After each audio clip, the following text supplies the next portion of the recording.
சிப்போராளின் சிறப்பு என்ற காரியத்தை நாம் தியானிக்க போகிறோம்.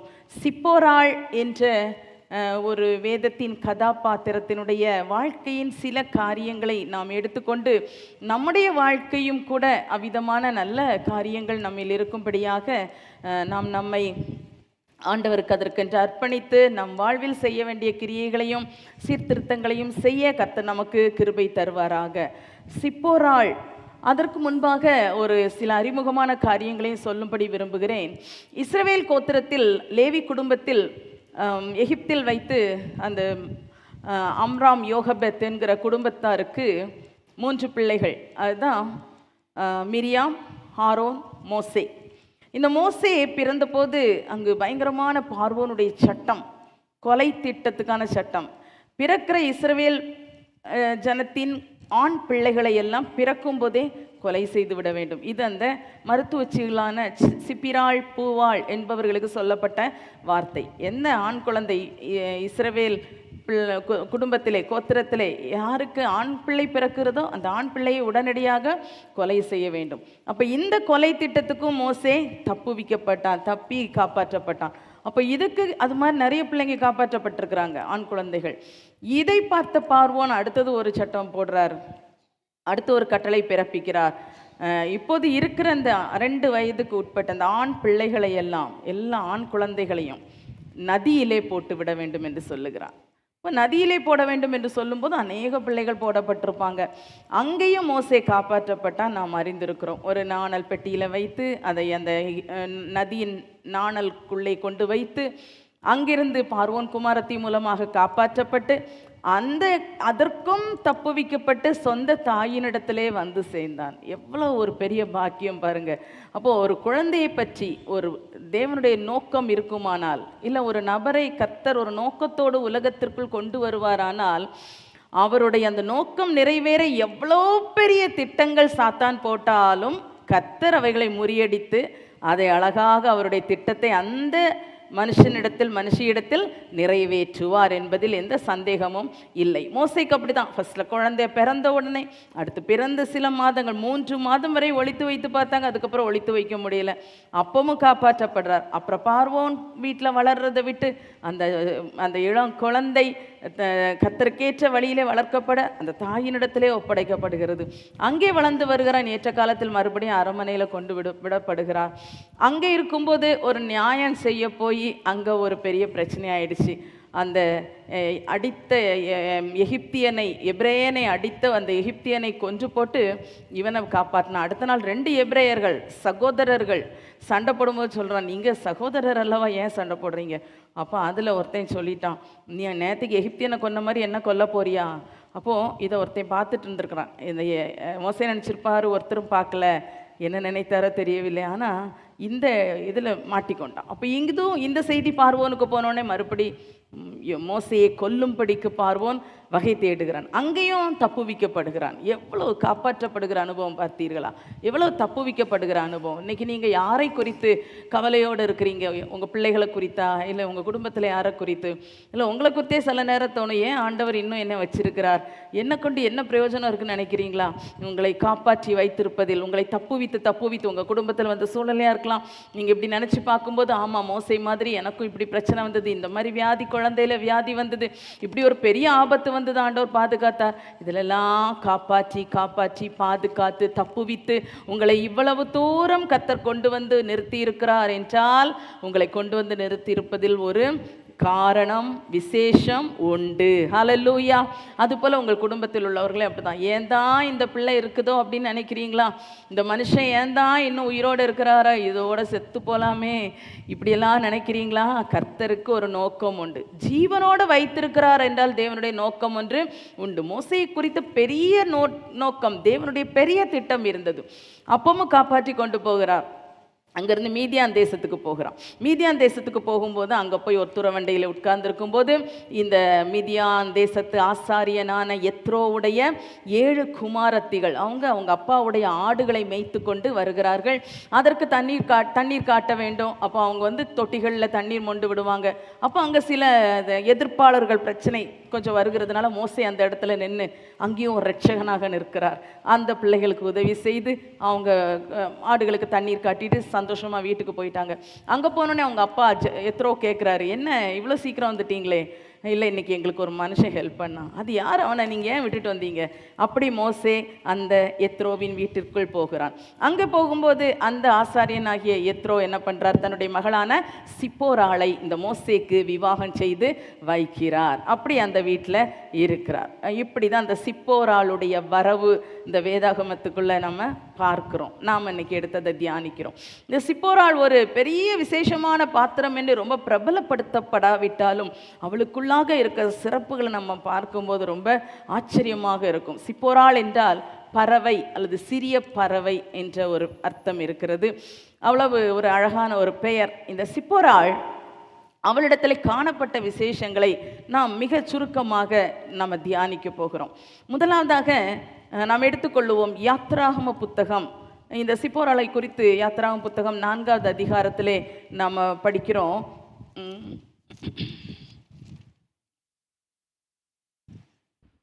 இந்த 4வது அதிகாரத்தில் அதுக்கு முன்னால் நான் ஏற்கனவே சொன்ன சம்பவங்கள் எல்லாம் அதற்கு முன்பு உள்ள அதிகாரங்களில் முன்பாக இருக்கிறது.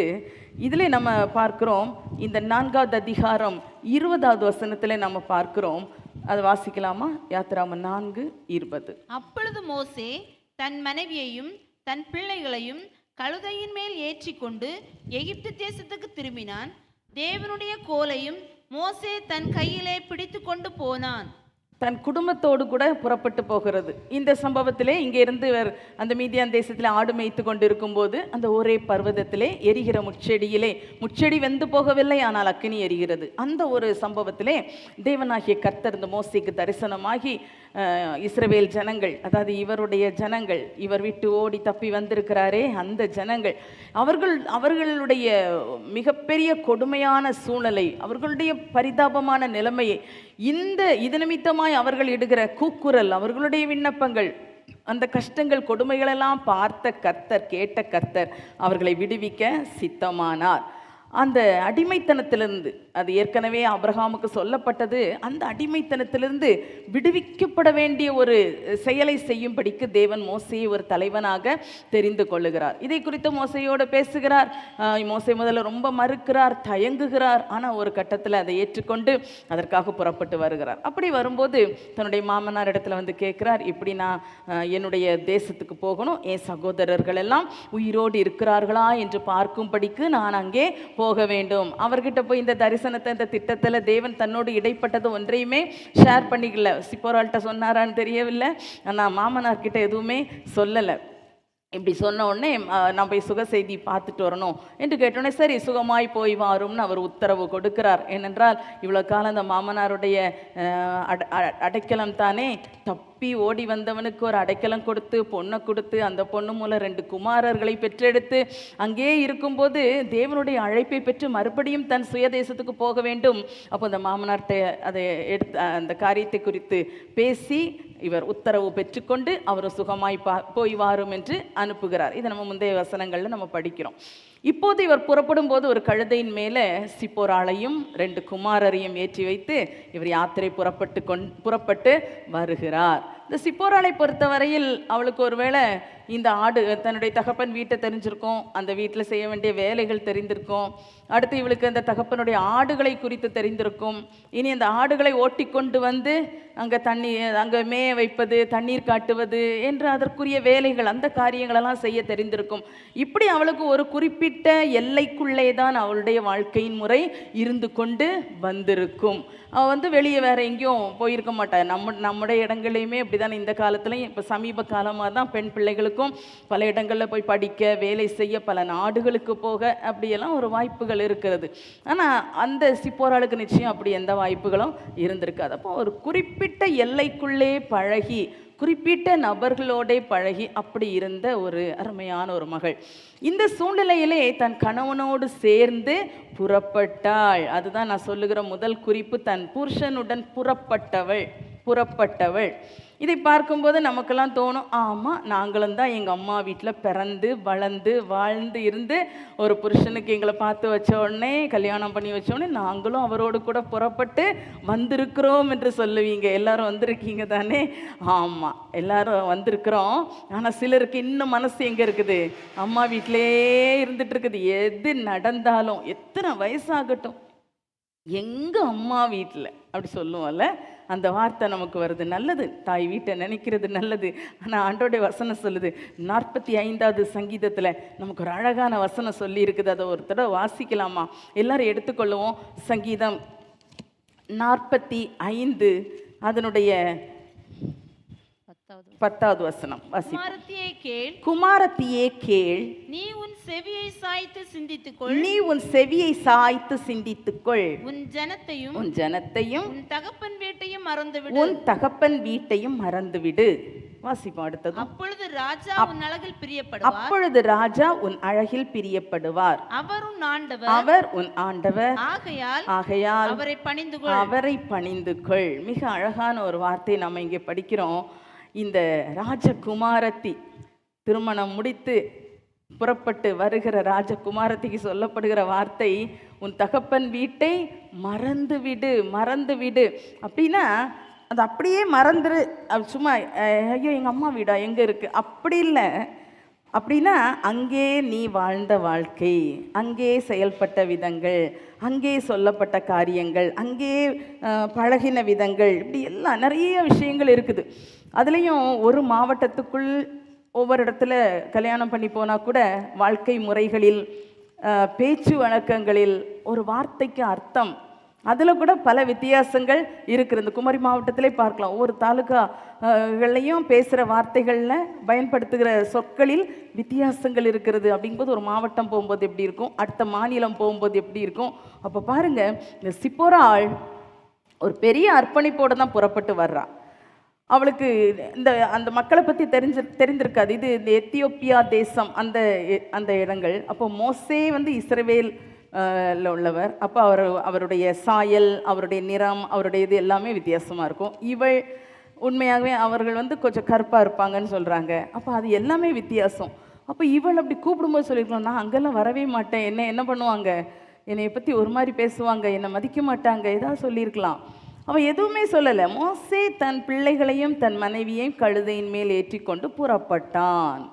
இந்த வார்த்தை நமக்கும் உரியதாக இருக்கிறது. ஒருவேளை சும்மா புறப்பட்டு வந்திருப்போம். சிலர் பார்க்கும்போது சில பிள்ளைகளுடைய வாழ்க்கையில் சில மகன்கள் அவங்க ரொம்ப பாதிக்கப்படுவாங்க. என்ன அப்படின்னா, இந்த பெண் கல்யாணம் ஆகி வந்த நாள்லேருந்து எப்படியாவது என்ன பண்ணிடணும், இந்த பையனை இந்த வீட்டிலேருந்து அவனுடைய தாய் வீட்டிலிருந்து எப்படியாவது வெளியே கொண்டு போயிடணும்.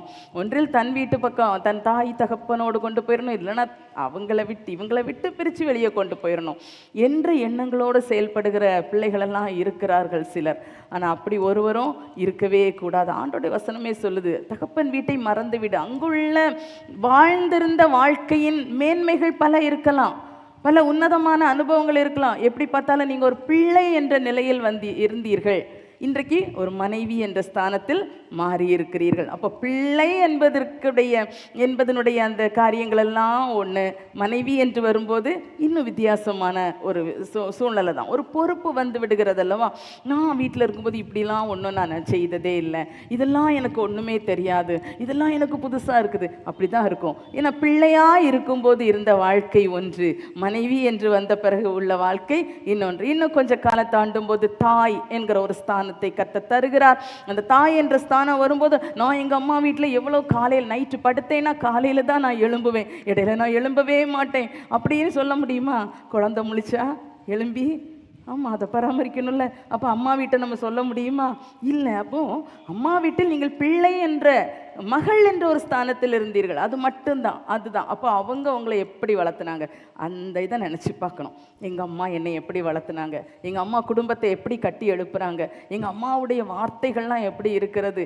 இப்படி ஒரு வார்த்தை பேசுனதுனால இந்த பிரச்சனை வந்தது, ஸோ என் வாழ்க்கையில் இந்த மாதிரி வரவே கூடாது. அப்படி நல்லது கெட்டது எது இருந்தாலும் அவற்றை நினைத்து இப்போது தேவன் தந்திருக்கிற இந்த குடும்ப வாழ்க்கையிலே சந்தோஷமாக குறைகளை நிறைவு செய்கிற நல்ல ஒரு மனைவியாக, மருமகளாக, ஒரு தாயாக செயல்பட வேண்டும் என்று தான் கர்த்தர் நம்மை எதிர்பார்க்கிறார். இன்னும் அந்த காலத்தில் அப்போ சொல்லுங்க, சில காரியம் சொல்றது பிரயோஜனமா இருக்கும், நமக்கும் ஒரு ஆத்தும திருப்தி, ஒரு சந்தோஷம் நமக்கு வரும். ஓ இப்படி இருந்தேன்னா அப்படி நினச்சிக்கலாம். ஆனால் அதை வைத்துக்கொண்டு இப்பவும் எனக்கு அந்த ஒரு வாழ்க்கை தான் வேணும், இப்பவும் நான் அப்படி தான் இருப்பேன் அப்படின்னு சொன்னால் அது புத்தியீனமான செயல். இந்த சிப்போராள் அழகாக ஏறி புறப்பட்டு வருகிறாள். நல்ல ஒரு அர்ப்பணிப்புள்ள சிப்போராளாக இருக்கிறா. இன்னைக்கு உங்கள் உள்ளத்தில் எப்படி இருக்கிறீங்க? இந்த அர்ப்பணிப்பு இருக்கிறதா? இந்த பூரணமான அர்ப்பணிப்பு நமக்கு இருக்கிறதா? இதை நம்ம சோதித்து பார்க்க வேண்டிய.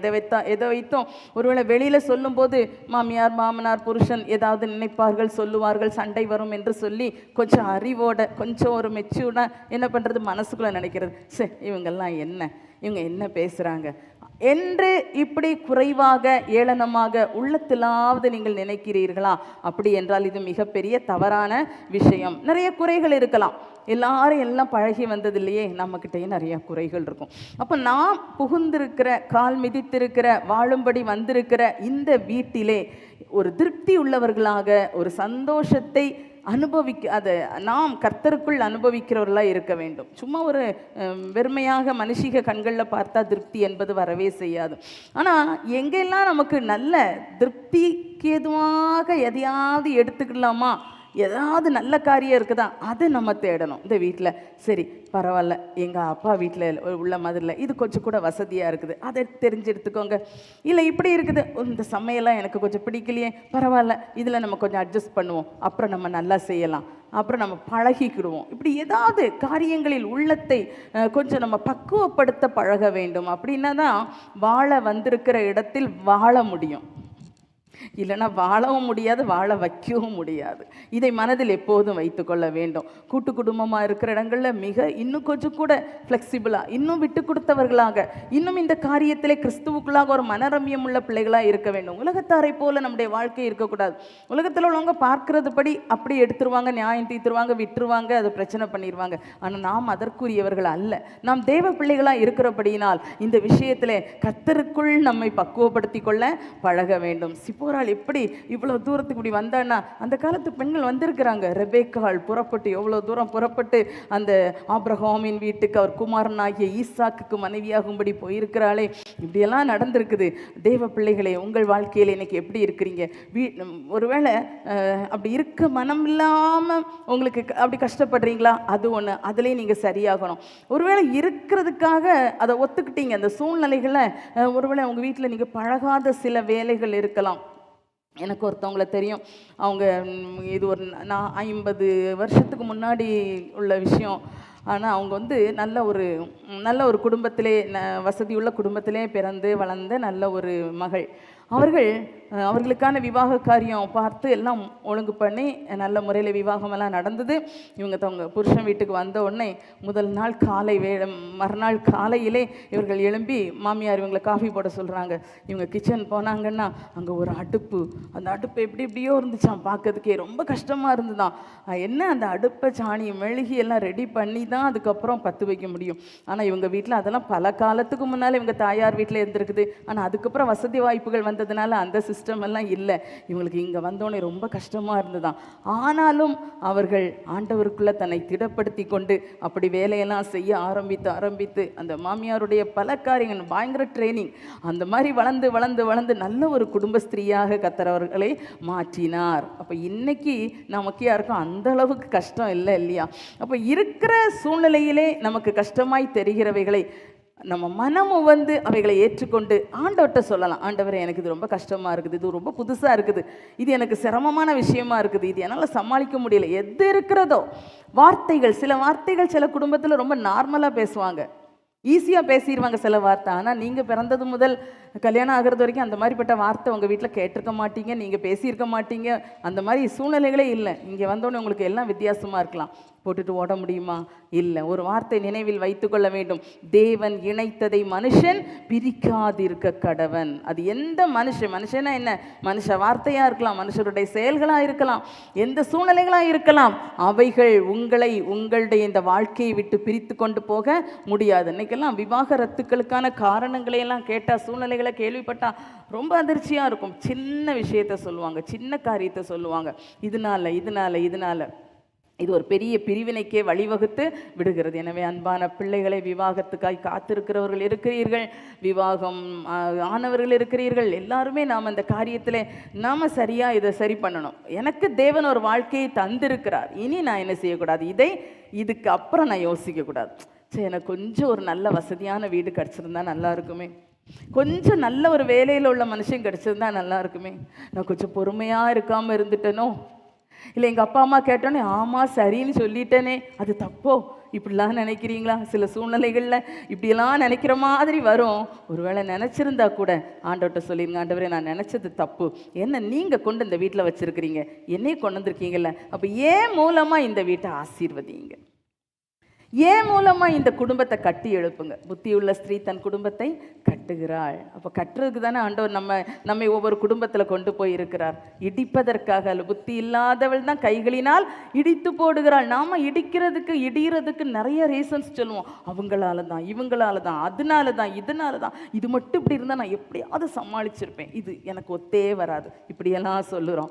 ஆண்டவருடைய வசனம் சொல்லுது, புத்தியுள்ள ஸ்திரீ அப்படின்னு தான் உங்களை கொண்டு ஆண்டவர் அந்த குடும்பத்தில் வைத்திருக்கிறார். எனவே இன்னைக்கு உங்க எண்ணங்கள் எது இருந்தா கூட அதை அப்படி கொஞ்சம் மாற்றிக்கொள்ளுங்கள். மாற்றி, ஆண்டவரே என்ன நீங்க நம்பி தான் இந்த குடும்பத்துல கொண்டு வந்திருக்கீங்க, இவ்வளவு சூழ்நிலைகள் இருக்குது, ஆனா இதையெல்லாம் சரியாகி ஆசீர்வாதமாக்குவேன் அப்படி நம்பி என்ன இந்த வீட்டுல கொண்டு வந்துட்டீங்கப்பா, நான் உங்க நம்பிக்கைக்கு பாத்திரமா இருப்பேன்னு சொல்லி ஆண்டவருக்குள் உங்களை திடப்படுத்தி கொண்டு, உங்கள் கைகளை பலப்படுத்தி கொண்டு, உங்கள் அறைகளை கட்டி கொண்டு உங்கள் வேலையை ஆரம்பியுங்கள். கர்த்தர் உங்களோடு இருப்பார், உங்களை கொண்டு உங்கள் குடும்பத்தை கட்டி எழுப்புவார். அப்படி தன் புருஷனுடன் புறப்பட்ட அருமையான இந்த சிப்போராள் அடுத்ததாக புறப்பட்டு போகும்போது பெரிய ஒரு பிரச்சனை வந்துடுது. அந்த 4 அதிகாரம் 24வது வசனத்திலேருந்து 27, 26 வரைக்கும் நம்ம பார்க்குறோம், வாசிக்க வேண்டாம். அந்த பகுதியில் பார்க்கும்போது வழியிலே கர்த்தர் அவர்களுக்கு எதிர்பட்டு மோசேயை கொல்ல பார்த்தார். அப்போ சிப்போராள் ஒரு கருக்கான கல்லை எடுத்து தன் புத்திரனுடைய நுனித்தோலை அறுத்து, அதனால் அவரிடத்திலே நீர் எனக்கு விருத்த சேதனத்தின் நிமித்தம் என் புருஷன் என்று சொல்லி, அந்த இரத்த சம்பந்தமான புருஷன் என்று அந்த விருத்த சேதனம் என்கிற ஒரு தேவனுடைய கட்டளையை இங்கே நிறைவேற்றுகிறாள். இது ரொம்ப ஒரு முக்கியமான விஷயம். இந்த சிப்போராளுக்கு ஒருவேளை இந்த காரியங்கள் விருத்த சேதனத்தை குறித்து தெரியாமல் இருக்கலாம், ஆனால் இதில் அவள் செய்ய போனா அப்படிங்கும்போது நிச்சயமாக அவளுக்கு தெரிந்திருக்கிறது. அவளுக்கு இதை பற்றி மோசே சொல்லி கொடுத்துருப்பார். 2 பிள்ளைங்க பிறக்கும்போதும் ஒருவேளை சொல்லியிருப்பார். அந்த காரியம் நிறைவேற்றப்படவில்லை, அதுக்கு ஒத்து வரல. சிப்போராள் நல்லா உடனே புறப்பட்டு வந்திருக்கிறாள், இருந்தாலும் அவள் அதில் ஒத்து வரல போல இருக்கிறது. ஏனென்றால் இந்த வழியிலே இப்படி ஒரு சூழ்நிலை நடக்கும்போது அவள் உடனே சுதாரித்து கொண்டாள். இதுதான் நான் இதில் சொல்ல விரும்புகிற முக்கியமான விஷயம். தன் புருஷனின் ஜீவனை காத்தவள் என்று நம்ம சொல்லலாம். ஏன்னா தன்னை அழைத்து கொண்டு வருகிற தன் புருஷன், தானும் தன் பிள்ளைகளும் தன் புருஷனும் தான் உண்டு. இந்த இடத்துல இப்படி ஒரு அழிவு வருமானால், ஒரு மரணம் சம்பவிக்குமானால் எவ்வளோ ஒரு பயங்கரம் அல்லவா. உடனடியாக அவளுக்கு இது எதனால் என்பது உடனே கோரலேட் பண்ணி பார்த்துடுறா பாருங்க. அவளுக்கு உடனே தொடர்பு படுத்தி பார்க்கிற ஒரு தன்மையை அந்த ஆண்டவர் தான் அவளுக்குள்ளே கொடுத்திருந்தார். ஏன்னா அடிக்கடி ஆண்டவர் எச்சரித்திருப்பாரா இருக்கலாம், ஒருவேளை சொல்லி கொடுத்துருப்பார். இவர் மோசே சொல்லி கொடுத்துருப்பார், மோசையை அடிக்கடி சொல்லி இருக்கலாம். எப்படியோ இந்த ஒரு கார்னர் சிச்சுவேஷன், இனி எங்கேயுமே தப்ப முடியாது என்கிற ஒரு கார்னர் பண்ணப்படுகிற நிலைமையில் வந்த உடனே சுதாரித்து கொண்டாள். உடனடியாக அவள் கற்கான கல்லை எடுத்து அந்த விருத்த சேதனம் என்கிற முறைமையை, தேவனுடைய கட்டளையை நிறைவேற்றினாள். ஹல்லேலூயா, ஹல்லேலூயா. அன்பான தேவ பிள்ளைகளே, இந்த நாளில் நாம் இந்த காரியத்திலே சற்று வெளிப்படையாய் கர்த்தர் நம்மிடத்தில் ஒரு உணர்வை உண்டாக்கும்படி விரும்புகிறார். பல நேரங்களிலே வாழ்க்கையிலே தோல்விகள், குறைவுகள், சில சிக்கல்கள் இவைகள் வரும்போது ஏன் வந்தது அப்படிங்கிறது புரிந்து கொள்ள முடியலை. ஆனால் சில நேரங்களில் புரிந்து கொள்ளுகிறோம். புரிந்தாலும் அதெல்லாம் ஒன்றும் இல்லை, எல்லாரும் இப்படி தானே இருக்காங்க, அதெல்லாம் ஒன்றும் இல்லை, எங்களுக்கு இந்த மாதிரி பழக்கமே இல்லையே, இது எல்லாம் எங்கள் ஃபேமிலியிலே, எல்லாம் எங்கள் குடும்பத்திலே, எல்லாம் எங்களுடைய சமூகத்திலே எல்லாரும் இப்படி தானே இருக்கிறார்கள், இது என்ன புதிய விஷயம், இப்படியெல்லாம் நினைத்து சில காரியங்களை விட்டு கொண்டு இருக்கலாம். அந்த சிப்போரா அப்படி தான் நினச்சிருப்பா. ஒரு வேளை அங்கே அந்த பழக்கங்கள் தெரியாது, இவ செய்யலை அப்படின்னா இவன் அந்த காரியத்தை ஏற்றுக்கொள்ளவில்லை, இதற்கு கீழ்ப்படியவும் இல்லை. அப்போ ஒரு குறிப்பிட்ட சூழ்நிலை, அதுவும் தன் கணவனுக்கு ஒரு சூழ்நிலை வருகிறது என்று சொன்ன உடன் மடமடன்னு ரொம்ப ஃபாஸ்ட்டாக கிரியை செஞ்சு உடனே தேவனுடைய கட்டளையை நிறைவேற்றினாள். ஹல்லேலூயா. அப்படி நிறைவேற்றின உடனே அந்த இடத்துல ஆண்டவருடைய கிரியை நடந்தது. 26ஆம் வசனம் ஆரம்ப பகுதியில் படிக்கிறோம். பின்பு அவர் அவனை விட்டு விலகினார். பின்பு அவர் அவனை விட்டு விலகினார். அப்போ எதிராக புறப்பட்டு வந்து கொல்ல பார்த்தவர் அந்த தேவனுடைய கட்டளையான விருத்த சேதனம் நிறைவேற்றப்பட்டவுடன் விலகினார். அப்போ அந்த இடத்துல அந்த ஒரு இழப்பு நேரிட இருந்தது, ஒரு பயங்கரமான சம்பவம் நேரிட இருந்தது. அது அப்படியே மாறி போயிற்று. அவர்களுக்கு ஒரு பாதுகாவல் உண்டானது. ஹல்லேலூயா. அதான் தன் புருஷனுடைய ஜீவனை காத்தவள் என்று சொன்னேன். இன்றைக்கும் உங்கள் வாழ்க்கையிலே யாருடைய காரியத்துக்காக அதை வைத்து ஆண்டவர் உங்களோட பேசி கொண்டு இருக்கிறார். ஒரு சில காரியத்தில் ஆண்டவரே இவ்வளவு தடை இருக்கிறதே, இதில் எனக்கு ஒரு சுகம் உண்டாகவில்லையே, இதில் ஒரு விடுதலை உண்டாகவில்லையே, இதில் ஒரு மாற்றம் உண்டாகவில்லையே. அல்லது உங்கள் புருஷனுடைய காரியமாக இருக்கலாம், பிள்ளைகளுடைய காரியமாக இருக்கலாம், உங்கள் பொருளாதார சூழ்நிலையாக இருக்கலாம், எதுவாக இருக்கலாம். இதில் ஆண்டவரோடு நீங்கள் கேட்டுக்கொண்டே இருப்பீங்க. சில காரியத்தில் அதில் உங்களை கர்த்தர் எதிலே உணர்த்தி கொண்டு இருக்கிறார். அன்று சிப்போராள் ஒரு கடினமான ஒரு சூழ்நிலை, இனி இதில் நான் கீழ்ப்படியாட்டா இனி எனக்கு வாழ்க்கை இல்லை என்கிற ஒரு நிலைமை வந்து விட்டது. நாம் அந்த மாதிரி ஒரு நிலைமைக்கு போகிறது வரை காத்துக்கிட்டு இருக்கக்கூடாது. என்னுடைய பெற்றோர், என்னுடைய அப்பா அம்மாவுடைய வாழ்க்கையில் ஒரு சூழ்நிலை அது எனக்கு நினைவுக்கு வந்தது. அதாவது அவர்கள் அப்பா நல்லா வேலை பார்த்துட்டு இருந்தாங்க, அம்மா வீட்டில் தான் பிள்ளைகளை கவனிச்சுட்டு வீட்டு காரியங்களை கவனிச்சுட்டு இருக்கிற ஒரு குடும்பஸ்திரீ. அப்போது நல்ல ஆண்டவருடைய காரியங்களில் ஈடுபாடு உள்ளவர்கள், ஆண்டவருக்காக வாழுகிறவர்கள், நல்ல ஒரு விசுவாச குடும்பம். அப்போ அப்பாவுக்கு ஆண்டவர் ஊழியத்தின் அழைப்பை கொடுத்து கொண்டே இருந்தார். அவங்க சொல்லிகிட்டே இருப்பாங்க, ஆண்டவர் ஊழியத்துக்கு அழைக்கிறார், ஊழியத்துக்கு போகணும் அப்படின்னு சொல்லிட்டு இருப்பாங்க. ஆனால் அம்மா சொல்லுவாங்க, இந்த 4 பிள்ளைகளையும் நாங்கள் எல்லாம் இப்போ கொஞ்சம் வளர்ந்த பிறகு 4 பிள்ளைகளையும் விட்டுட்டு எப்படி ஊழியத்துக்கு போக முடியும், பிள்ளைகளுடைய காரியம் எப்படி நடக்கும், அப்போ நம்ம காரியங்கள் என்ன என்று சொல்லி ரொம்ப அவங்க பாரப்படுவாங்க. அதுக்கு ஒத்து வர மாட்டாங்க. அப்பா சொல்லிகிட்டே இருப்பாங்க, வா நம்ம ஊழியத்துக்கு போகணும். இப்படியே நாட்கள் போய்கொண்டிருக்கும்போது அப்பா மிகவும் மரணப்படுக்கையில் வியாதியாக படுத்துட்டாங்க. அப்போ ரொம்ப ஒரு கடைசி ஒரு கட்டம், கிட்டத்தட்ட ஒரு மதியம் வேலைக்கு ஒரு 3 மணி அளவில் இருக்கும். அவ்வளோ ஒரு கடினமான ஒரு சூழ்நிலை. அப்பா அம்மா மட்டும்தான் இருந்தாங்களா, நாங்கள்லாம் ஸ்கூல் போயிட்டோம். அப்படி இருக்கும்போது திடீரென்று அப்பாவுக்கு உயிர் போகிற மாதிரி ஒரு சூழ்நிலை வந்த உடனே அம்மா ரொம்ப சத்தம் போட்டுட்டாங்களா, நான் என்ன செய்வேன் ஆண்டவரே, நான் என்ன செய்வேன். அப்போ அப்பா சொன்னாங்களாம், ஆண்டவருக்கு ஊழியத்துக்கு நீ ஒப்புக்கொடு அப்படின்னாங்களாம். அப்படி அவ்வளோ ஒரு கடைசி நெக் ஆஃப் த மூமெண்ட்டில் உடனே அம்மா சொன்னாங்களா, ஆண்டவரே நீர் எங்களை அழைக்கிறீரானா நாங்கள் உங்களுடைய ஊழியத்துக்கு குடும்பமாக வரணும். உண்மையாக அது ஒரு பெரிய சாட்சி. உடனடியாக ஆண்டவர் அப்பாவுக்கு ஜீவனை மறுபடி கொடுத்தார். சீக்கிரத்தில் சுகமாகி நல்லா எழும்பிட்டாங்க. சாயங்காலம் வந்தோடனே அம்மா எங்ககிட்ட தான் அதை ஷேர் பண்ணாங்க. தங்கச்சி சின்ன பிள்ளை, நாங்கள் 3 பேர்ட்டையும் சொன்னாங்க, இப்படி ஆண்டோடைய ஊழியத்துக்கு நம்ம குடும்பமாக ஒப்பு கொடுத்துருக்குறோம் அப்படின்னு. ஆனால் அப்பவும் எனக்கெல்லாம் அதில் ஈடுபாடு கிடையாது. சரி, அவங்க தானே ஊழியத்துக்கு போகிறாங்க, போட்டோம். அப்படி ஒரு சூழ்நிலை பாருங்கள். நான் எதுக்காக இதை சொல்கிறேன்னா, அந்த கடைசி நேரத்திலையாவது அது வரைக்கும் அவர்களுக்குள்ள இந்த போராட்டத்தில் ஆண்டவர் ஒரு விழிப்பை கொடுத்தார். இல்லை என்றால் அதுக்கப்புறம் எங்கள் வாழ்க்கை எப்படி இருக்குன்னு சொல்லவே முடியாது. அப்போ இது மாதிரி கடைசி நேரம் போகிறது வரை நம்ம பார்த்துட்டு இருக்கக்கூடாது. சில நேரத்தில் சூழ்நிலையின் முகத்திலே, இப்போ எங்கள் அம்மா சொன்ன மாதிரி 4 பிள்ளைகளை வைத்து அவங்க காரியங்களெல்லாம் நம்ம எப்படி பார்ப்போம் ஊழியத்துக்கு வந்துட்டோன்னா அப்படின்னு கேட்கும்போது அது எல்லாரும் யோசிக்கிற ஒரு விஷயந்தான். ஒரு தனியாளாய் ஊழியத்துக்கு வருவது என்பது ரொம்ப எளிது. 2 பேர் புருஷன் மனைவியாய் ஒருமனப்பட்டுட்டா ஊழியத்துக்கு வந்துடலாம். சின்ன குழந்தைகளோட ஊழியத்துக்கு ஒரு வேளை வந்துடலாம்.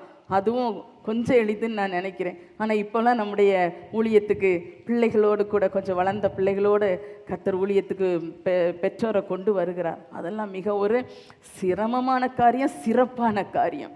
அந்த மாதிரி தீர்மானம் எடுத்து வருகிறவர்களுக்கு பெரிய ஒரு சேலஞ்ச். ஆனால் அவங்கள பெரிய சாட்சிகளாய் கர்த்தர் நிறுத்தி இருக்கிறார். நாங்களும் அதுக்கு ஒரு சாட்சி தான். என்னையும் எம்காம்க்கு காலேஜில் சேர்த்துருந்தாங்க. அந்த டைம் தம்பி அவங்க 2 பேரையும் அப்படி தான், சின்ன தங்கச்சி தான் 8th படிச்சுட்டு இருந்தான். அப்போ அந்த நேரம் இவங்க எங்கள் 4 பேரை மட்டும் எங்கள் வீட்டில், வள்ளியூர் வீட்டில் நாங்கள் இருந்த வீட்டில் விட்டுட்டு திருச்சியில் பாஸ்டர், அப்போ பழைய காலம் சென்ற தாமஸ் அவர்கள் தலைமை போதகர், அவர் திருச்சியில் இவங்களுக்கு ஊழியம் கொடுத்தார். ஒரு புது ஊழியம், ஒரு வீடு எடுத்து கொடுத்தாங்க. அந்த இடத்துல அப்பா அம்மா மட்டும் போனாங்க, எங்களெல்லாம் வீட்டில் விட்டுட்டு போனாங்க. இப்போ நான் நினச்சே பார்க்க முடியல எப்படி அந்த 1 வருஷம் 2 வருஷம் இருந்து எங்கள் படிப்புகளை தொடர முடிக்க ஆண்டவர் எங்களுக்கு கிருபை தந்தார். ஒரு நாளும் கைவிடலை. எங்களையும் 4 பேருக்கும் நல்ல விவாகமாகி கர்த்தருடைய ஊழியத்தை நாங்கள் 3 பேர் குடும்பமாக செய்கிறோம். ஒரு தம்பி வேலை செஞ்சுட்டே ஊழியத்தில் ஈடுபட்டுட்டு இருக்கிறான். நல்ல முறையில் கர்த்தர் சாட்சிகளாக எங்களை வைத்திருக்கிறார். அப்போது அந்த மாதிரி ஒரு சூழ்நிலையிலே தேவன் கைவிடுகிற தேவனே அல்ல. இன்றைக்கும் ஒரு வேளை உங்களில் யாரையாவது கர்த்தர் இப்படிப்பட்ட சூழ்நிலையில் ஊழியத்துக்கென்று அழைத்திருப்பார் என்றால், எனக்கு இவ்வளோ வயசாயிருச்சே, எனக்கு இப்படி ஒரு சூழ்நிலையில் நான் இருக்கிறேன், எப்படி இந்த சுச்சுவேஷனில் எப்படி நான் ஊழியத்துக்கு வர முடியும், இப்படியெல்லாம் ஏதாவது கேட்டுட்ருக்கிறீங்கன்னா இன்றைக்கி இந்த சாட்சியை நீங்கள் தைரியமாக எடுத்துக்கொண்டு கர்த்தரிடத்தில் உங்களை உடனே அர்ப்பணியுங்கள்.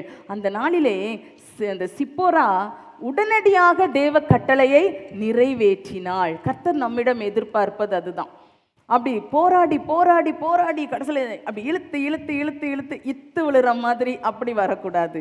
தெளிவாக தேவன் அழைக்கும் போதே வாலண்டியராக வில்லிங்காக நல்ல ஒரு மனப்பூர்வமாக, ஆண்டவரே நாங்கள் உங்களுடைய ஊழியத்தை செய்கிறோம், இல்லை உங்களுடைய இந்த காரியத்தை நான் செய்கிறேன், இல்லை நீங்கள் சொல்லி இருக்கிற இந்த வேதாகமத்தில் உள்ள இந்த கட்டளையை நான் நிறைவேற்றுகிறேன் ஆண்டவரே, இது எனக்கு கொஞ்சம் கஷ்டமாக தான் இருக்கிறது, ஆனால் இதை நீர் எதிர்பார்ப்பதினால் நான் இதை உங்களுடைய கட்டளை ஆனதினால் நிச்சயமாய் நிறைவேற்றுகிறேன். எனக்கு எத்தனை கட்டளைக்கு நாம் கீழ்ப்படிந்திருக்கிறோம். வேதத்தை வாசிக்கிறோம் அல்லவா, அது எப்படி சில நேரத்தில் வாசிச்சுட்டே போகும்போது சில வசனம் நம்மளை அப்படி அப்படி நெருடல் கொடுக்குதில்ல, அந்த இடத்துல போகும்போது ஃப்ரீயாக போக முடியலை. அதை பார்த்தோன்னே ஐயோ இப்படி இருக்குதே ஆண்டவரே அப்படின்னு போய் ஃபாஸ்ட்டாக அடுத்து ஸ்கிப் பண்ணி போயிடுறோம். பிரசங்கம் கேட்கும்போது அப்படி தான். சிலர் பிரசங்கம் கேட்கும்போது இந்த மாதிரி வார்த்தைகள் வந்ததுன்னா என்ன தான் குத்தி பேசுகிறாங்கம்மாங்க. இல்லை, உங்களுக்கு குத்துது அப்படின்னா அதுக்கு அங்கே ஏதோ ஒரு சூழ்நிலை இருக்கிறது. ஒரு நம்ம இப்போ கையில் இல்லை காலில் எங்கேயாவது முள் குத்தி இருக்கும்போது நீங்கள் அதை பார்த்துருப்பீங்க.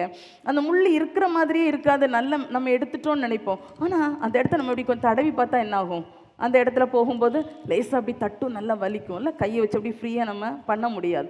அப்போது குத்துது அப்படின்னு சொல்லிட்டு நம்ம விட்டுருவோமா, தடவுறதை விட்டுருவோமா? இல்லை, அப்போ அது எங்கே ஏன் குத்துது, அது எங்கே முள் இருக்குதுன்னு பார்த்து நம்ம அதை எடுத்து அதை மாற்றி போடுவோம். அப்படித்தானே? அப்போ நம்முடைய வாழ்க்கையிலையும் எங்கேயாவது இப்படிப்பட்ட காரியங்கள் இருக்குமானால், இந்த சிப்போராளுக்கு வந்த அந்த கழுத்து இறுகுகிற நிலைன்னு சொல்லுவாங்க, அந்த மாதிரி நிலைமைக்கு போகாமல் கர்த்தர் உணர்த்தும் போதே அவரிடத்துல தாழ்மையோடு நல்ல ஃப்ளெக்சிபிளாக அந்த காரியத்தை அப்படி விட்டு கொடுத்து, ஆண்டவரே நான் செய்கிறேன், ஆண்டவரே நான் சரி பண்ணுறேன், ஆனால் எனக்கு இது கொஞ்சம் கஷ்டமாக இருக்குது, கொஞ்சம் எனக்கு உங்கள் கிருபையை கொஞ்சம் அதிகமாக தாங்க, நான் எப்படி இதை செய்யணும், இப்படி கர்த்தரோடு அதை பேச ஆரம்பிப்போம்.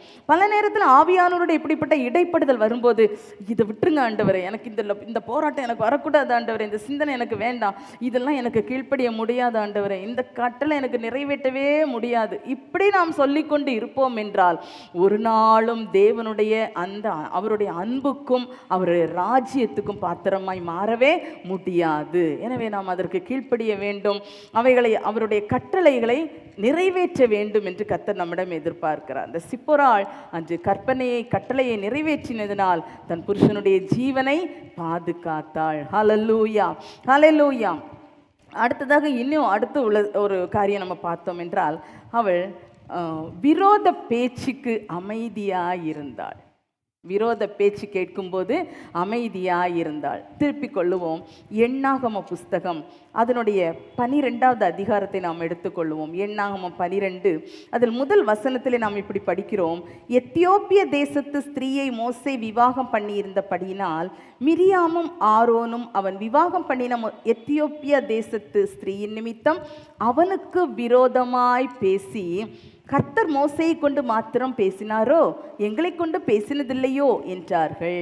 பாருங்க, இந்த வார்த்தை இந்த மோசேயினுடைய அக்காவும் அண்ணாவும் பேசுகிற ஒரு வார்த்தை. இது ஒரு குடும்பத்துக்குள்ளே வருகிற ஒரு காரியமாக இருக்கிறது. இந்த இடத்துல இவங்க பேசுகிறாங்க, கர்த்தர் மோசைகிட்ட மட்டும்தான் பேசுவாரா, எங்கிட்ட பேச மாட்டாரா என்று சொல்லி எங்களோட பேசினது இல்லையா என்றெல்லாம் சொல்லி பேசுகிறாங்க. அது ஏன் பேசுனாங்கன்னா, சும்மா அப்படின்னா இது டைரெக்டாக மோசைக்கு விரோதமாக பேசியிருக்கணும். இது அப்படி பேசாமல் அந்த மோசே விவாகம் பண்ணின எத்தியோப்பிய தேசத்து ஸ்திரீயின் நிமித்தம் அவனுக்கு விரோதம் பேசினாங்களாம். அந்த மனைவியின் நிமித்தம், சிப்போராளின் நிமித்தம் மோசேக்கு விரோதமாக, அந்த மோசேயினுடைய மனைவியின் நிமித்தமாக பேசினார்கள் என்று நாம் இதில் படிக்கிறோம். இதுக்கு முன்னால் தான் இந்த மோசையுடைய மாமா வர்றார்.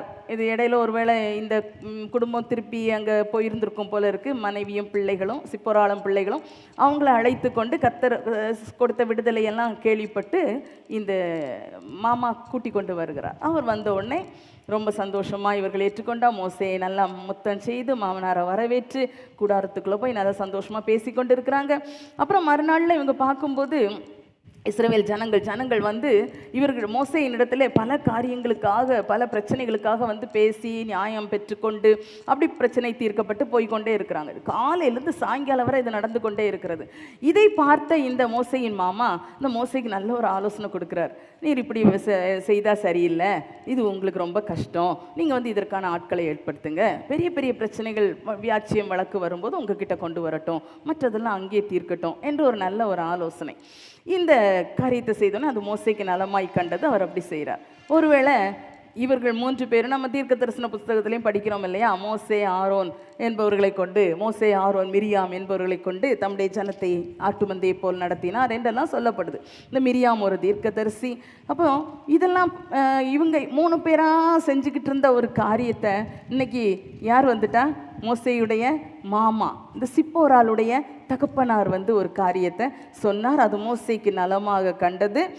அவர் அதே மாதிரி செய்கிறார். அப்போ ஒருவேளை இதனால இவங்களுக்குள்ள ஈகோ ப்ராப்ளம் வந்துருச்சா என்னவென்று தெரியவில்லை. ஏனென்றால் இவங்க 3 பேர், இந்த மோசே ஆரோன் மிரியாம், இந்த சகோதர கூட்டத்தை வச்சு ஆண்டவர் நடத்துகிறாரு.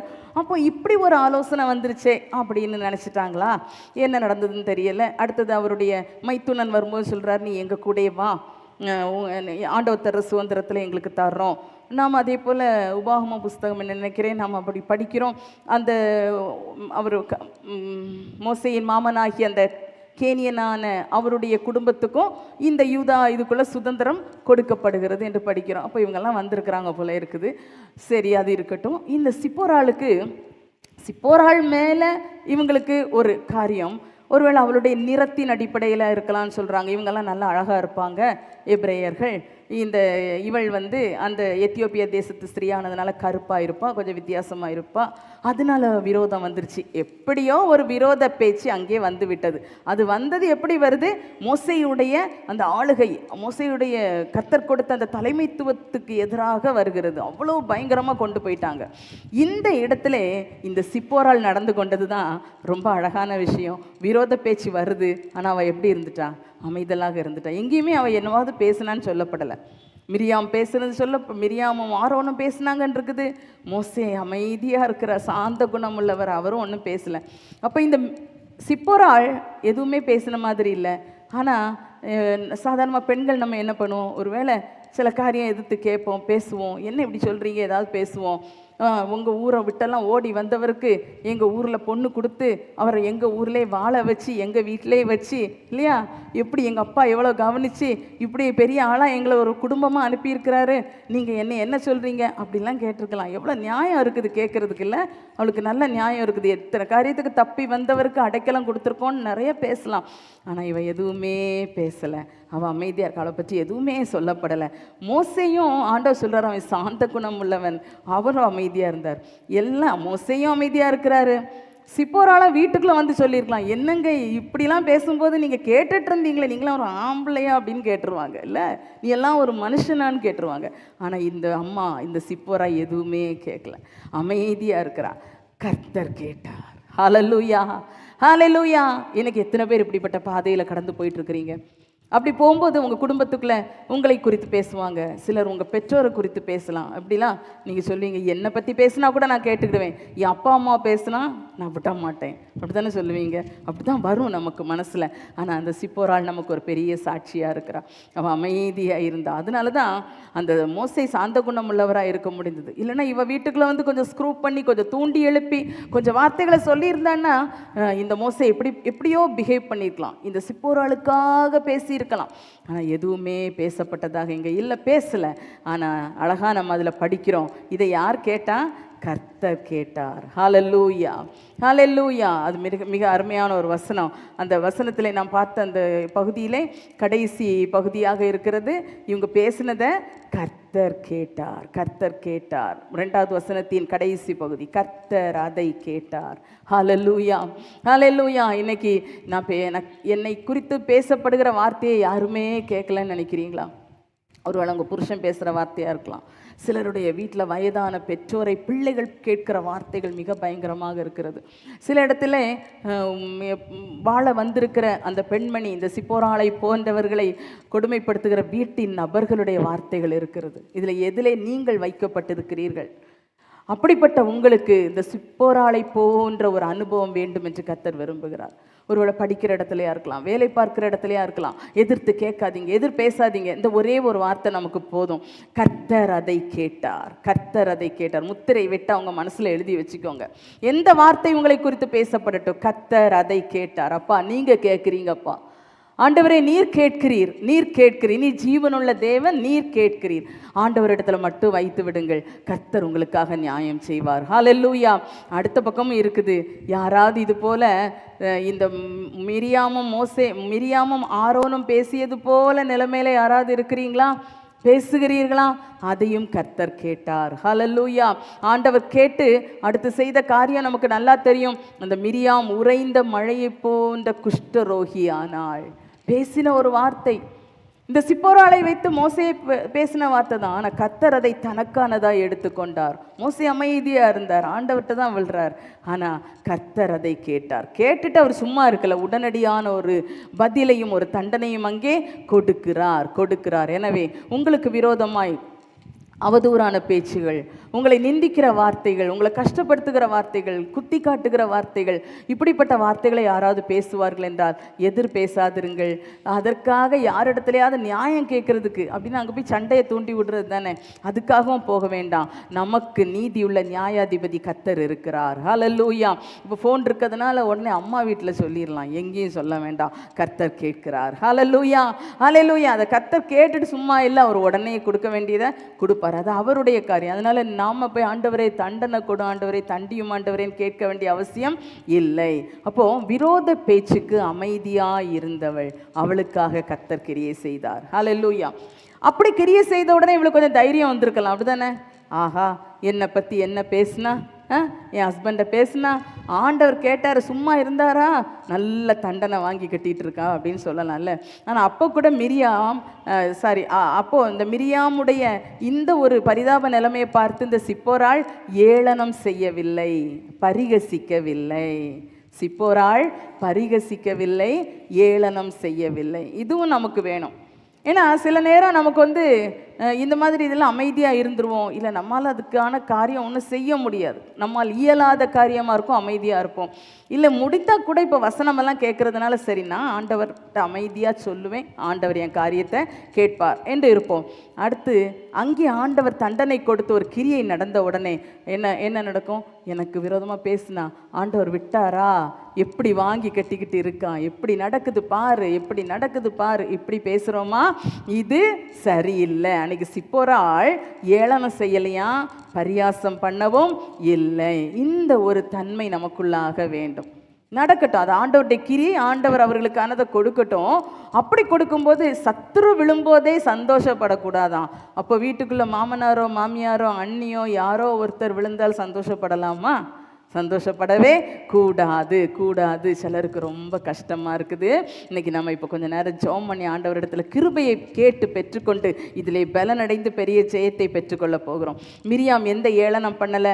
இது பாரு, எனக்கு செய்த அநியாயம் உடனே முற்பகல் செய்யின் பிற்பகல் விளையும். மனுஷன் எதை விதைக்கிறானோ அதையே அறுப்பான். மாம்சத்துக்கென்று விதைத்ததுனால மாம்சத்தினால் அழிவை அறுத்து கொண்டிருக்கிறாள். அப்படியெல்லாம் சொல்ல வேண்டிய தேவை இல்லை. கர்த்தர் அதை பார்த்து கொள்ளுவார். அதே போல் அந்த அடுத்தது ஒரு குறிப்பு கூட நான் சொல்லி ஜெபத்துக்குள்ளாய் கடந்து போக விரும்புகிறேன். இந்த மிரியாம் குஷ்டரோகி ஆன உடனே ஆண்டவர் அப்படி பாளையத்துக்கு புறம்பே விலக்கி வச்சிருவாங்க. அப்போ அந்த 7 நாள் அளவும் ஆண்டவர் வந்து தண்டனை கொடுத்தாலும் அதை ரகசியமாக அதை விட்டுறதுக்கு ஆண்டவர் விரும்பலை. இது ஒரு பாடமாக இருக்கட்டும் எல்லாருக்கும் என்று சொல்லி, இல்லைன்னா என்ன பண்ணியிருக்கலாம், கூடாரத்துக்கு முன்னால் தான் கூப்பிட்டாரு, அங்கே தான் இது நடந்துச்சு. மோசே கெஞ்சி பிரார்த்தித்த உடனே என்ன பண்ணியிருக்கலாம், ஆண்டவர் சரி உனக்கு சுகம் வந்துடட்டும்னு விட்டுருக்கலாம். அப்போ வெளியே யாருக்குமே தெரியாமல் ரகசியமாக தண்டனையும் சுகமும் எல்லாம் நடந்திருக்கும், பேசாமல் வந்திருப்பாங்க, எதுவுமே தெரியாது. ஆனால் அந்த ஆண்டவர் 7 நாள் அளவும் ஒரு தகப்பன் காரியம் துப்பினது உண்டானால் வெட்கப்பட வேண்டும் அல்லவா, இவ அதனால் இருக்கட்டும் அப்படின்னு சொல்லி 7 நாள் பாளையத்துக்கு புறம்பே ஒரு புறம்பாக்கப்பட்ட அனுபவத்தில் கொண்டு வைத்தார். அந்த நாட்கள்லையும் எல்லாரும் யாத்திரை புறப்படாமல் அதுக்கு பொறுமையாக இருந்தாங்க. அந்த எண்ணாகமம் 12வது அதிகாரத்தில் 15வது வசனத்தில் படிக்கிறோம், மிரியாம் சேர்த்து கொள்ளப்படும் மட்டும் ஜனங்கள் பிரயாணம் பண்ணாதிருந்தார்கள். அது ஒரு பிரயாணத்துக்கு ஒரு தடையாக போச்சுது. எல்லாரும் வெயிட் பண்ணாங்க. இந்த சிப்போராலும் வெயிட் பண்ண, நான் அதையும் கூட சொல்ல விரும்புகிறேன். மிரியாமுக்காக காத்திருந்தவள் எல்லாரும் காத்திருந்தாங்க. இவளும் சேர்ந்தா காத்திருந்தா சொல்லியிருக்கலாம், ஆமாம் இவ தப்பு பண்ணிக்கிட்டு அடி வாங்கிட்டு கிடக்கிறா, இனி இவளுக்காக நம்ம பார்த்துக்கிட்டு இருக்கலாமா, இவளுக்காக நம்ம ஏன் வெயிட் பண்ணணும் அப்படிலாம் நினைக்கவே இல்லை. எல்லாரோட கூட எல்லாருமா ஒரு அந்நிய தேசத்திலிருந்து வந்த பெண் கர்த்தருடைய ஒரு கிருபையினால் இந்த ஜனத்துக்குள்ளாக, இஸ்ரவேல் ஜனத்துக்குள்ளாக வந்திருக்கிறா. ஒரு தலைவனுடைய துணைவியாக நின்று அவள் செயல்படுறான். ஆனால் அவளை பற்றி, இந்த மிரியாமை பற்றி சொல்கிற மாதிரி எதுவுமே இவளை பற்றி சொல்லப்படலை. ஆனால் இவளுக்குள்ளாக இவ்வளவு நல்ல நற்பண்புகளை கர்த்தர் வைத்திருப்பதை வேதத்தில் வைத்திருக்கிறார். நமக்கு மிக ஒரு சாட்சியாக, நமக்கு மாதிரியாக வைத்திருக்கிறார். அன்பான தேவ பிள்ளைகளை, இந்த மிரியாமுக்காக, இந்த காரியத்துக்காக காத்திருந்தது போல நீங்களும் கூட உங்களுடைய குடும்பத்திலே இப்படிப்பட்ட சில சூழ்நிலைகள், இது மாதிரி சில கஷ்டங்கள் வரலாம். செய்ததினால் வந்த வேதனைகள், கஷ்டங்கள் உங்கள் குடும்பத்தினர் யாருக்காவது வரலாம். அப்போ உடனே தோணும், ஏன் அவங்க தானே கஷ்டப்படுறாங்க, அவங்க தானே தப்பு பண்ணாங்க, இப்படி தானே நடந்தது, அதனால நாம ஏன் அதுக்காக பாதிப்படையணும், ஏன் நம்ம ஏன் அதை கவனிக்கணும், நாம் அதுக்காக ஏன் செய்யணும், அவங்கவுங்க காரியத்தை அவங்கவுங்க பார்த்துக்கிடட்டும். இந்த ஒரு எண்ணம் உள்ளத்தில் வரக்கூடாது. உங்களுக்கு புரிந்திருக்கும் என்று நினைக்கிறேன். அந்த காரியத்தையும் அதை நமதாக எடுத்துக்கொள்ளணும். சரி, தப்பு நடந்து போச்சு, இப்படி ஒரு காரியம் வந்துருச்சு, சரி இந்த இடத்துல இப்படி கஷ்டப்படுறாங்க, நம்ம கொஞ்சம் ஹெல்ப் பண்ணுவோம், நம்ம கொஞ்சம் உதவி செய்வோம், அதுக்காக நம்ம கொஞ்சம் நம்முடைய காரியங்கள், நம்முடைய பிரயாசங்களை கொஞ்சம் செலவு பண்ணுவோம். சரி, இதில் நம்முடைய சந்தோஷத்தை கொஞ்சம் நம்ம விட்டு வைப்போம், அவங்களுக்காக நம்ம அந்த காரியத்தை தியாகம் பண்ணுவோம் என்று சொல்லி, உங்களை விரோதித்தவர்கள், உங்களை நிந்தித்தவர்கள், அதனால் சில கஷ்டங்களை அனுபவிக்கிறவர்களுக்கும் நீங்கள் அனுகூலமாக இருக்கும்படிக்கு தான் கர்த்தர் உங்களை இந்த அனுபவத்துக்குள்ளாக, இந்த ஆவிக்குரிய ஜீவியமாகிய காணியாட்சிக்குள் தேவன் உங்களை கொண்டு வந்திருக்கிறார். கண்களை மூடி கர்த்தரை நோக்கி பார்ப்போமா? எந்த காரியத்திலே நம்முடைய வாழ்க்கையில் இன்னும் மாற்றம் வர வேண்டியது இருக்கிறது? ஹல்லேலூயா, ஹல்லேலூயா, ஹல்லேலூயா, ஹல்லேலூயா. புருஷனோடு கூட புறப்பட்டு வந்தீங்க, விவாகம் செய்து கரம் பிடித்து வந்தீர்கள். உங்கள் மனசெல்லாம் இங்கே நல்லா ஃபிட் ஆயிடுச்சா? உறுதி ஆயிட்டீங்களா? பல வருஷங்களானாலும் ஏதோ ஒரு காரியத்துக்காக ஏங்கி கொண்டிருக்கிறீர்களா? அந்த எண்ணத்தை விட்டு ஆண்டவருக்குள்ளே கடந்து வந்துடுவோம். ஹல்லேலூயா, ஹல்லேலூயா. கர்த்தர் கொண்டு வந்த இடம்,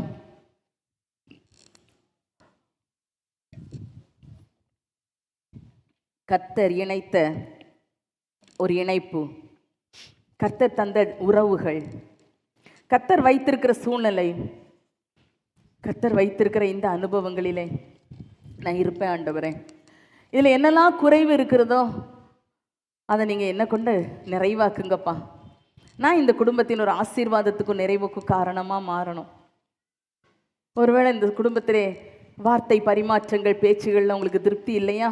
ஆண்டவர்கிட்ட கேளுங்க, நான் சாட்சியாக இருக்கணும்ப்பா, இங்கே நீங்கள் ஒரு மாற்றத்தை தாங்க ஆண்டவரே. ஹல்லேலூயா, ஹல்லேலூயா. நீங்கள் குறை சொல்கிறதுனால இது இன்றைக்கி உங்கள் குடும்பம், நீங்கள் இங்கே வாழ வந்திருக்கிறதுனால உங்கள் புருஷனுடைய வீடு தான் உங்கள் வீடு. இனி நீங்கள் ஏன் வீடுன்னு உங்கள் அம்மா வீட்டை சொல்ல முடியாது, சொல்லக்கூடாது. நீங்கள் வாழ வந்திருக்கிற இடம் தான் உங்கள் வீடு.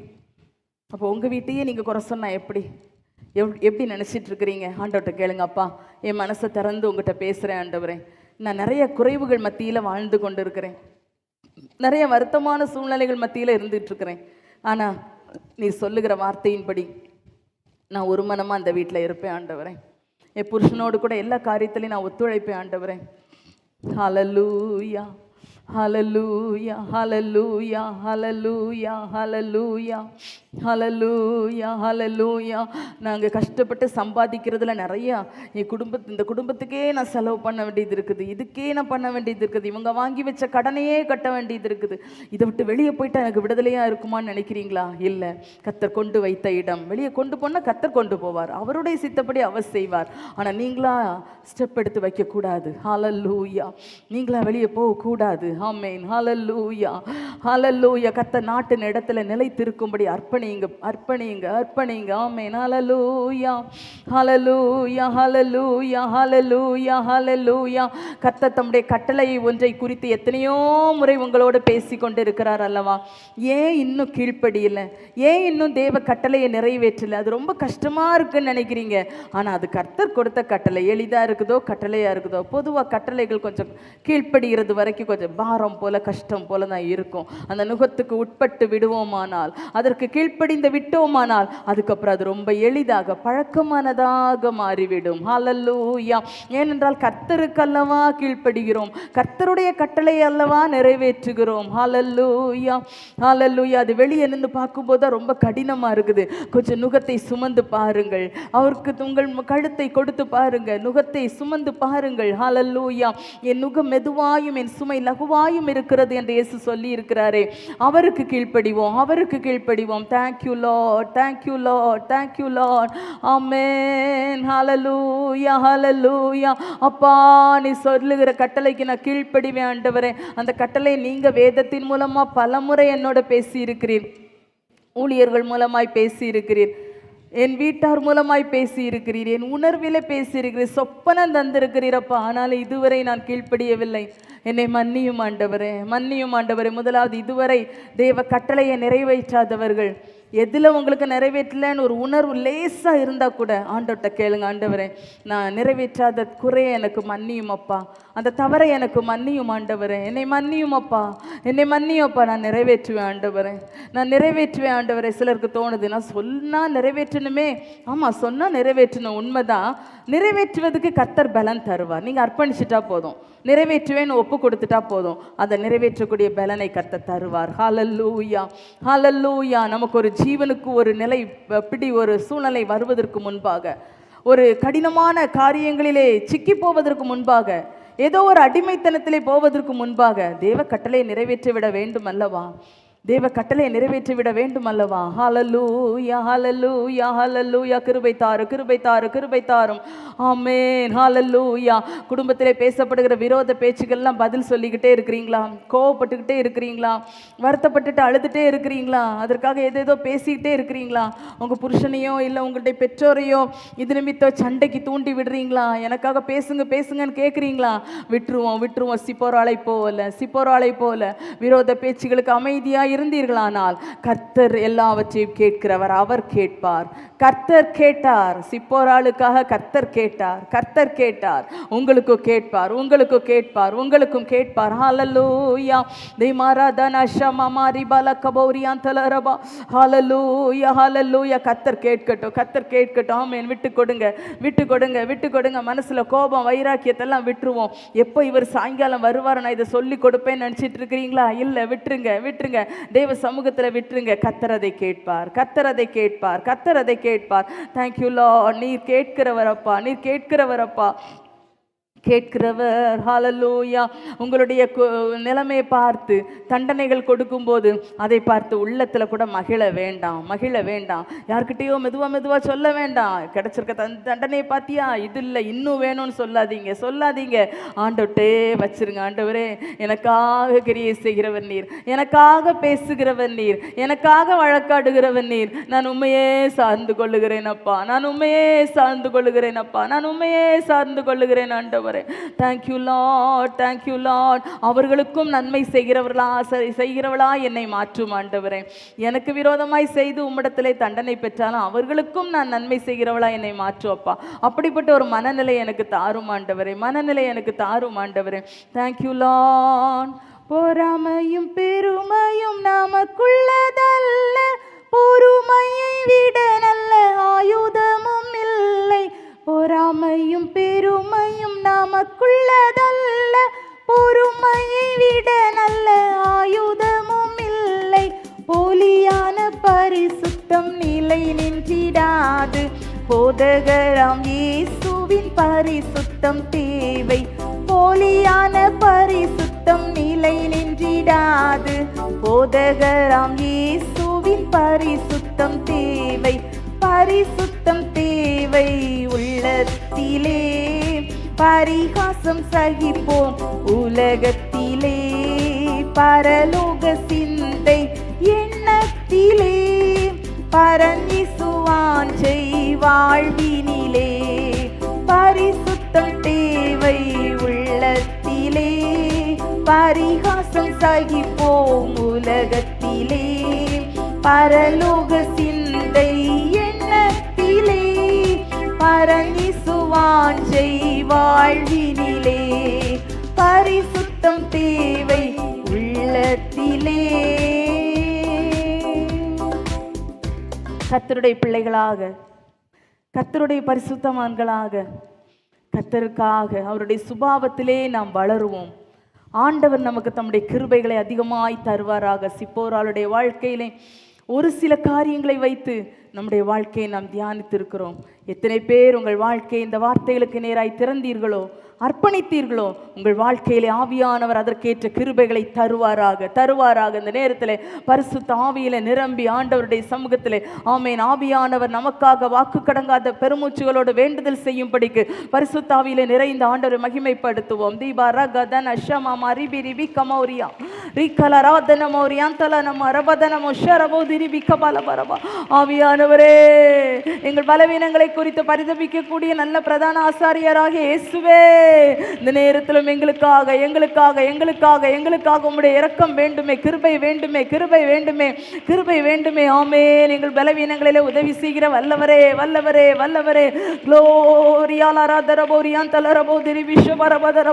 ஆமென். உம்மை எவ்வளவோ நிந்தித்து, உம்மை துன்பப்படுத்தி, உம்மை குறித்து பரியாச வார்த்தைகளை பேசியும் எல்லாவற்றை பொறுமையாய் சகித்தவரே, அதனால் உயர்த்தப்பட்ட பிதாவின் வலது பரிசத்தில் வீற்றிருக்கிற எங்கள் இயேசுவே, உம்மை போல வாழ எங்களுக்கு கிருபை தாரும் அப்பா.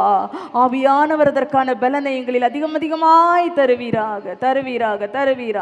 எங்கள் பரிசுத்தமுள்ள நல்ல தகப்பனே, அப்பா, இந்த பகல் வேளையிலும் உம்முடைய வார்த்தையை தியானிக்க தந்த பாக்கியத்துக்காய் ஸ்தோத்திரம் ஆண்டவரே. அப்பா, எங்கள் வாழ்க்கையிலே இந்த வார்த்தைகளைப் போல அப்பா நாங்கள் கேட்ட உம்முடைய வசனங்களைப் போல உமக்காக ஜீவிக்க, நல்ல ஒரு சாட்சியுள்ள ஜீவியம் செய்ய கிருபை தாரும். விசேஷமாக குடும்பத்துக்குள்ளாக கர்த்தரை மகிமைப்படுத்தி, கர்த்தருக்கு சாட்சியாக அப்பா உம்முடைய நாமம் மகிமைப்படும்படியாய் வாழும்படி ஒவ்வொரு சகோதரிகளுக்கும் உம்முடைய கிருபைகளை அதிகமாய் தாரும் அப்பா. இடுக்கண்களுக்குள்ளாய், இக்கட்டுக்குள்ளாய், நிந்தனைகளுக்குள்ளாய், பலவிதமான நெருக்கங்களுக்குள்ளாய் சென்று கொண்டிருக்கிற பிள்ளைகளுக்காக நீர் எழுந்தருளும்படியாய் ஜெபிக்கிறோம். கர்த்தர் அதை கேட்டார் என்ற வார்த்தையின் படியாக நீர் கேட்டுக்கொண்டே இருக்கிறீரப்பா. நீர் கேட்டீர் என்பதை நாங்கள் பார்க்கும்படியாக உடைய பிள்ளைகளுடைய வாழ்க்கையிலே நன்மைகள் மேன்மைகளை செய்து இந்த மாதிரிப்பட்ட பரிதாபமான சூழ்நிலைகளிலிருந்து அவர்களை விடுவியும் அப்பா. சமாதானத்தின் பாதையிலே நடத்தும் அப்பா. நிந்திக்கிறவர்கள், துன்பப்படுத்துகிறவருடைய வாழ்க்கையிலும் தேவனுடைய கிரியை வெளிப்படும்படியாக நாங்கள் ஜெபிக்கிறோம் அப்பா. இரக்கமுள்ள உம்முடைய கரங்களிலே தருகிறோம். பரலோகத்தில் உள்ள எங்கள் பிதா பூரண சர்க்குணராக இருக்கிறது போல நாங்களும் இருக்கும்படி எங்களுக்கு உம்முடைய கிருபைகளை தருவீராக. எங்களை தாழ்த்தி உம்முடைய கரங்களிலே அர்ப்பணிக்கிறோம். ஆசீர்வதியும். இயேசுவின் நாமத்தில் கேட்கிறோம் ஜீவனுள்ள நல்ல பிதாவே, ஆமேன். என் ஆத்துமாவே கர்த்தரை ஸ்தோத்திரி, என் முழு உள்ளமே அவருடைய பரிசுத்த நாமத்தை ஸ்தோத்திரி. என் ஆத்துமாவே கர்த்தரை ஸ்தோத்திரி, அவர் செய்த சகல உபகாரங்களையும் மறவாதே. ஆமேன், ஆமேன். ஹல்லேலூயா, ஹல்லேலூயா, ஹல்லேலூயா. கர்த்தருக்கு சாட்சியாய் வாழும்படி கர்த்தர் உங்களுக்கு கிருபை தருவாராக. ஆமேன், ஆமேன்.